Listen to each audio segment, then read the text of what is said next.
Effraction, histoire d'effroi. On est puceau de l'horreur comme on l'est de la volupté. C'est Louis-Ferdinand Céline qui dit ça dans Voyage au bout de la nuit.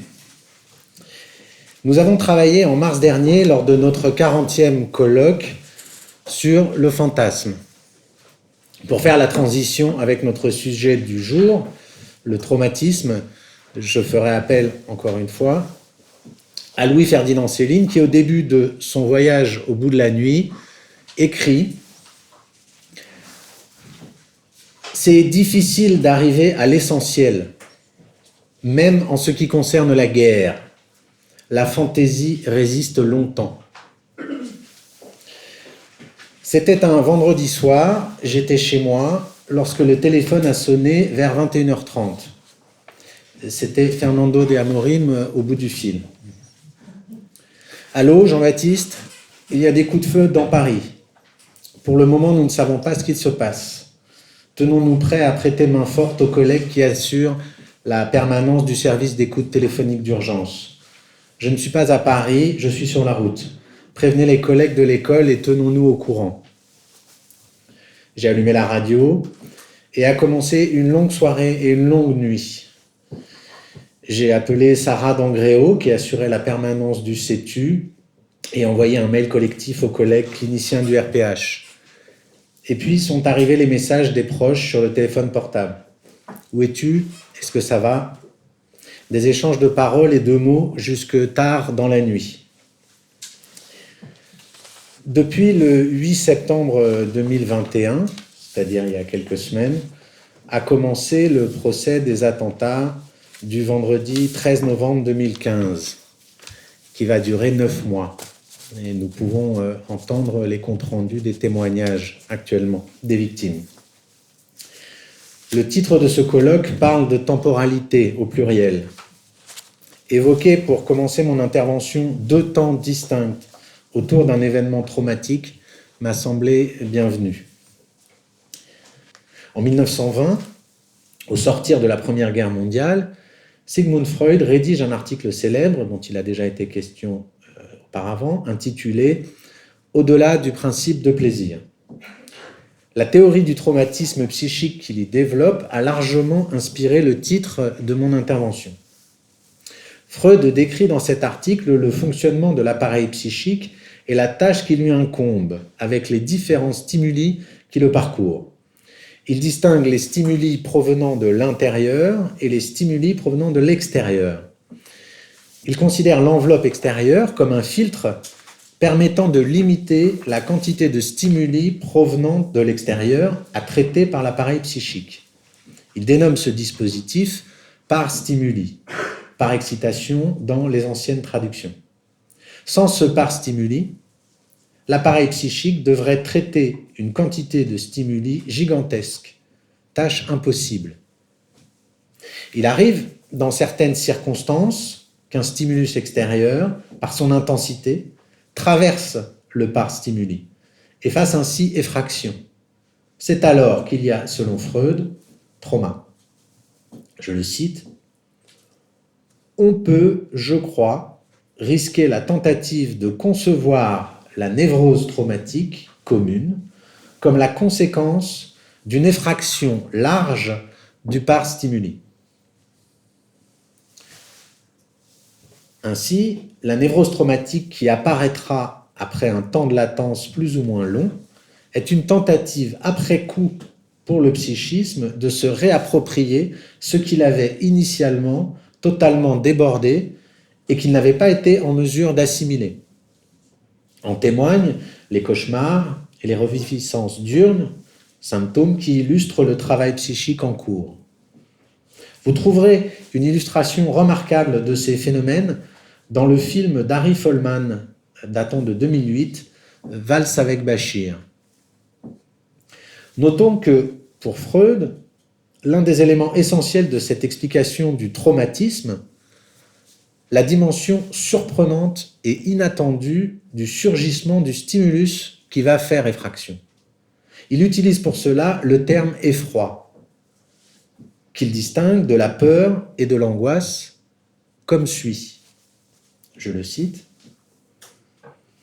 Effroi, peur, angoisse sont utilisés à tort comme des expressions synonymes. Ils se laissent bien discriminer dans leur relation au danger. Angoisse désigne un certain état tel que attente du danger et préparation à celui-ci, fût-il inconnu. Peur réclame un objet déterminé dont on a peur. Effroi, pour sa part, dénomme l'état dans lequel on tombe quand on encourt un danger sans y être préparé, mettant l'accent sur le facteur de surprise. Comme indiqué dans l'argumentaire de ce colloque, Lacan situe ce qui fait traumatisme dans une rencontre de l'être avec le réel. Il dit, le 12 février 1964 dans son séminaire, la fonction de la tuquée, je prononce tuquée, du réel comme rencontre, donc je reprends, la fonction de la tuquée du réel comme rencontre, la rencontre en tant qu'elle peut être manquée, qu'essentiellement elle est la rencontre manquée, c'est d'abord présentée dans l'histoire de la psychanalyse sous une forme qui, à elle seule, suffit déjà à éveiller notre attention, celle du traumatisme. Ce que Louis-Ferdinand Céline formule dans son style unique au début du Voyage au bout de la nuit ainsi. Nous sommes en 1914, dans le texte, je cite. Mais à partir d'octobre, ce fut bien fini ces petites accalmies. La grêle devint de plus en plus épaisse, plus dense, mieux truffée, farcie d'obus et de balles. Bientôt, on serait en plein orage, et ce qu'on cherchait à ne pas voir serait alors en plein devant soi, et on ne pourrait plus voir qu'elle, sa propre mort. Que faire une fois que le traumatisme a eu lieu ? J'ai fait mon service militaire en tant que psychologue dans le service de psychiatrie de l'hôpital d'instruction des armées Percy à Clamart. Le service était réputé dans sa prise en charge des traumatismes psychiques et participait à la cellule d'urgence médico-psychologique, CUMP, dont a parlé Chloé Blacher tout à l'heure, rattachée au SAMU, service d'aide médicale urgente. Une CUMP a été mise en place suite à un grave accident à Paris. Une équipe d'une dizaine d'ouvriers travaillait de nuit en sous-sol sur des canalisations de gaz lorsqu'une explosion a eu lieu, tuant l'un des ouvriers. Le surlendemain de l'accident, nous sommes partis avec le docteur Fabre dans les locaux de l'entreprise qui nous avait sollicité pour une action préventive d'un stress post-traumatique. Cette intervention est appelée débriefing. Il s'agit, dans les 72 heures qui suivent un événement traumatique, attentat, catastrophe naturelle, accident industriel, de rencontrer les personnes qui ont été confrontées au trauma, afin de leur permettre d'exprimer leurs ressentis. L'idée est d'aider l'appareil psychique à élaborer l'événement à chaud. Car si, comme dit précédemment, la névrose traumatique est une tentative après coup de faire avec ce qui a débordé l'appareil psychique, l'organisation d'un groupe de parole avec les victimes du traumatisme avant l'entrée dans la période de latence permettrait d'éviter le développement d'un état de stress post-traumatique. Comment repérer l'effraction du parstimuli ? L'un des signes auxquels il est important d'être attentif est l'impression de mort imminente ressentie par l'individu traumatisé. C'est l'une des phrases que nous pouvons entendre pendant un débriefing.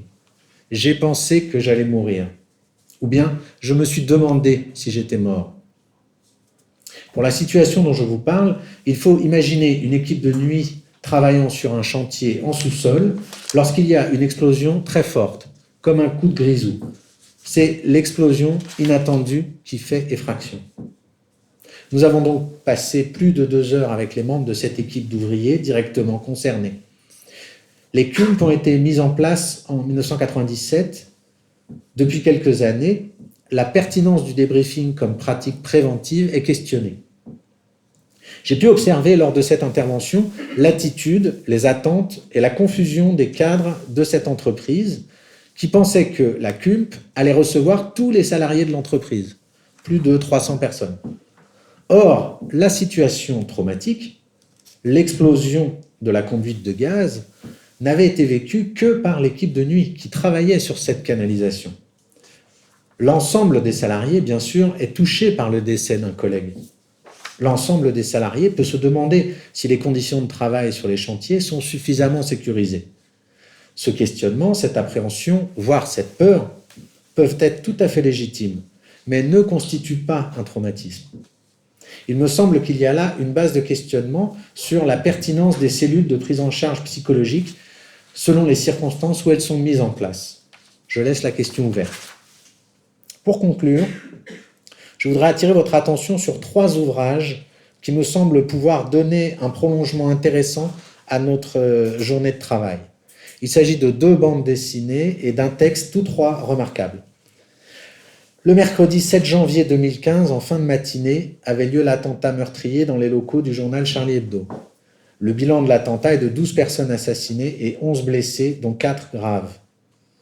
Catherine Meurice, dessinatrice, est arrivée en retard à la réunion de rédaction ce jour-là. Elle a pu se mettre à l'abri dans un immeuble voisin pendant l'attaque. Elle a publié en mai 2016 « La légèreté » chez Dargaud. Philippe Lançon, journaliste à Charlie Hebdo et au journal Libération, a été gravement blessé. Il a raconté l'attentat et les mois d'hospitalisation et les soins qui ont suivi dans Le Lambeau, publié chez Gallimard en 2018. Enfin, la dessinatrice Coco a publié en mars 2021 « Dessiner encore » aux éditions Les Arènes.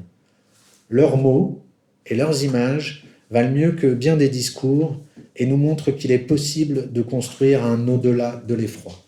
Je vous remercie.